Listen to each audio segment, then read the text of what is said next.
ये कहानी ममता की है। बचपन से ही घर में ये एहसास दिलाकर पाला गया कि औरतों को बोलने का हक नहीं है। अरे ममता, जरा जल्दी जल्दी हाथ चलाओ। रोज ऑफिस में देर पहुंचता हूँ तुम्हारे कारण। लेकिन आपका सारा खाना पैक और तैयार भी है। अरे जबान जितनी चलाती हो उतना अगर हाथ चलाती ना तो शायद घर को अच्छे से मैनेज कर पाती। क्या मतलब है? क्या नहीं मिला आपको? मोजे मोजे कौन देगा? ममता भागकर पति को मोजे देती है। वो हर किसी का ख्याल रखती, लेकिन उसके घर में रोज का रोना लगा रहता। अरे माँ, आज स्कूल में टीचर ने मुझे फीस के लिए डांटा। माँ, मुझे अच्छा नहीं लगता कि स्कूल में फीस के पैसों के लिए मुझे कोई भी बात सुनाए। अरे पर बेटा, ये तो पापा करते हैं ना, सारा ऑनलाइन। मुझे तो इसकी जानकारी भी नहीं है। हाँ हाँ, बना लो बच्चों के सामने मुझे बुरा। अरे करता तो मैं ही हूँ, माना, लेकिन मुझे कोई सपना थोड़ी ना आएगा कि बच्चों की फीस जमा करनी है। अरे बताओगी तो तुम ही ना। ममता की अब ये आदत में शुमार हो चुका था। वो हमेशा हर बात के लिए खुद को ही दोषी मानती। एक दिन वो पड़ोस की दोस्त से कहती है, समझ नहीं आता यार, मैं इतनी डम कैसे हो सकती हूँ। बात तो सही भी है ना।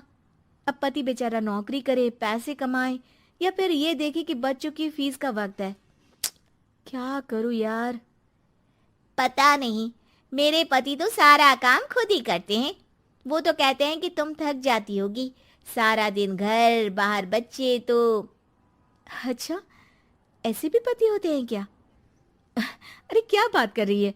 भाई साहब कभी तुझे किसी बात के लिए सुनाते नहीं? किसने कहा नहीं सुनाते? अरे ये पति चीज ही ऐसी होती है कि बिना पत्नी को सुनाए उन्हें चैन की नींद कहाँ आती है। तो तू भी परेशान रहती होगी कि कैसे, क्या, कब भूल गई। अरे वो तो मुझे बस इस बात के लिए ताना देते हैं कि मैं वक्त पर खाना क्यों नहीं खाती या पार्लर जाकर अपनी साज सज्जा क्यों नहीं करवाती। पड़ोसन बोल ही रही होती है कि ममता के बेटे की आवाज आती है। अरे माँ, क्या हो गया?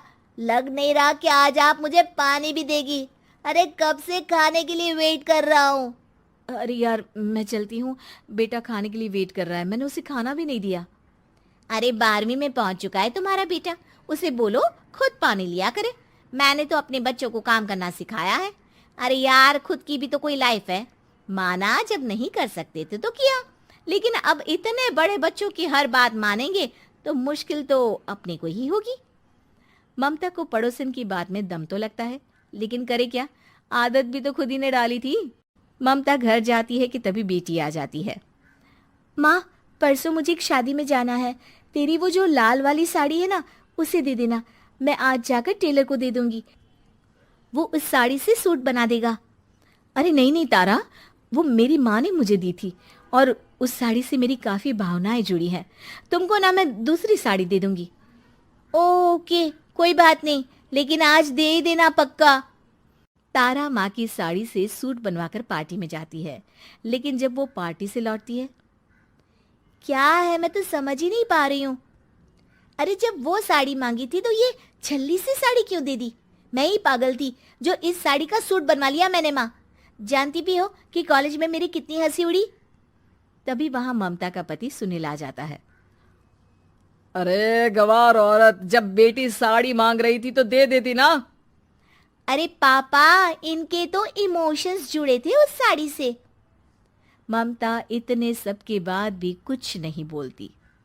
मेरी बेटी की बेइज्जती हो गई। मैं बिल्कुल बर्दाश्त नहीं कर सकता ये। मैं नहीं चाहता कि मेरी बेटी से कोई भी ज्यादा सुंदर लगे पूरे कॉलेज में। जी, वो पढ़ने में तारा बिल्कुल अच्छी नहीं है, उसकी पढ़ाई पर आप ध्यान दीजिए ना। अच्छा, अब तुम मुझे बताओगी कि मुझे किस पर ध्यान देना और किस पर नहीं। रमेश जैसा ही ये वाक्य पूरा करता है, ममता की बेटी और पति उस पर जोर जोर से हंसते हैं। अरे ठीक है ना, पता ही नहीं चला कि कैसे वक्त इतना बीत गया। अरे कैसे पता चलेगा माँ, हम लोगों के पीछे जो तू बैताल की तरह चिपकी रहती थी, तुझे कैसे वक्त का पता चलता।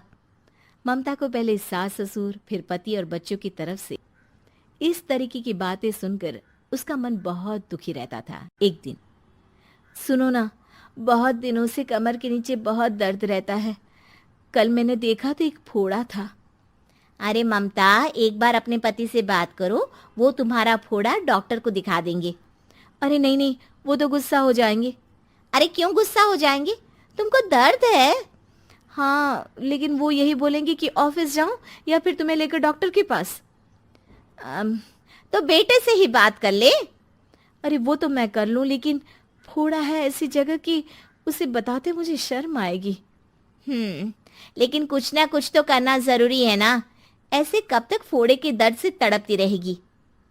अब तो सोच रही हूँ कि इनसे बात कर ही लूं, वरना दर्द के मारे कहीं मर ना जाऊं।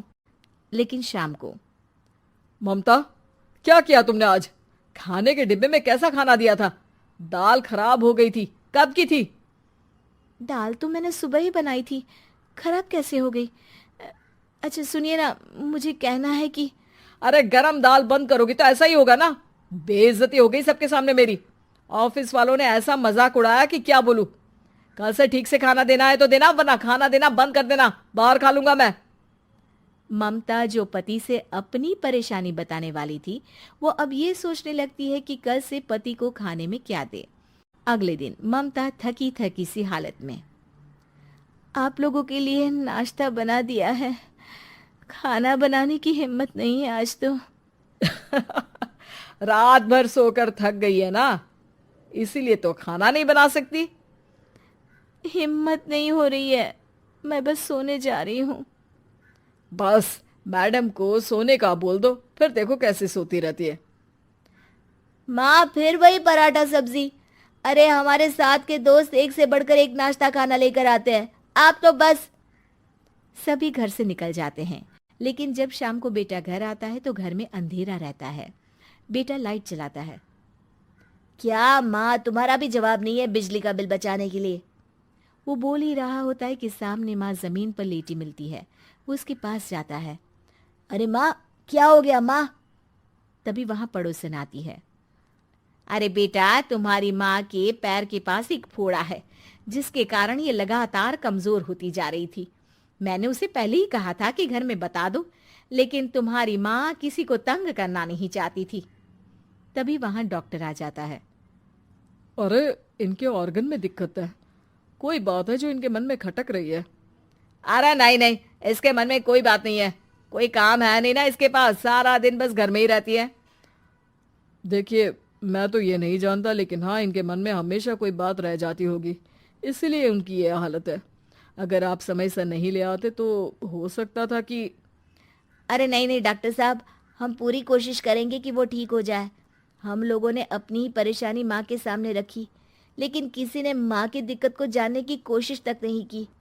हाँ, मैंने भी ममता को हमेशा घरेलू जरूरत से ज्यादा काम का नहीं सोचा था।